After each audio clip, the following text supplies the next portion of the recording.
Hey, this is Tony with Powertrain Performance. Hope you're having a great day. Thanks for watching this video. One of the things I quickly want to talk to technicians here is the fact about common rail. A lot of issues going on with common rail.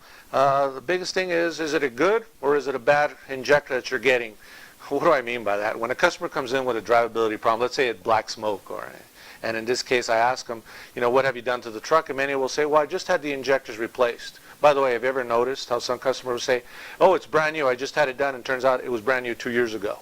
So it's important to ask your customers some key questions, because if you ask them, they'll say, yeah, I just replaced them, but that was replaced 2 years ago. It's not new at that point after 2 years. But the bottom line is, whose injectors are they? Because there are so much junk being sold out. Yes, I did say junk is being sold out there.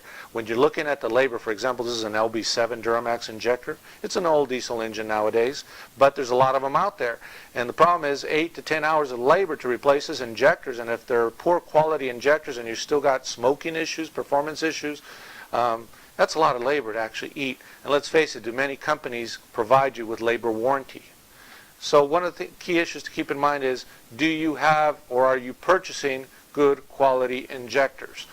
Bosch to me seems to be the best out there, because they are the manufacturers and they do have specifications on how to rebuild these injectors. With that said, get yourself a good injector to replace and sell the quality, because I understand that it costs money, but it kind of goes back to what the saying says, is you get what you pay for. So one thing to keep in mind, cleaners. Many of you like to use some type of cleaner. You can put it in the fuel, run it. We like to use the BG245. That works very well.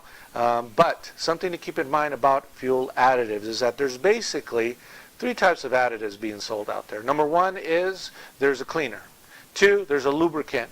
And 3, there's a cetane boost or some type of cetane improver. Please keep in mind, are they all the same? Some of them will claim they clean, some of them claim they will actually improve cetane, and I can't keep track of all the different fuel additives that are being sold out there, but something to keep in mind is, when you are selling or using a fuel additive, if you're dealing with a 2007.5 or newer truck, is it cat friendly? What I mean by that is it catalyst friendly, particulate filter friendly. It's not going to poison the cat. That's very important.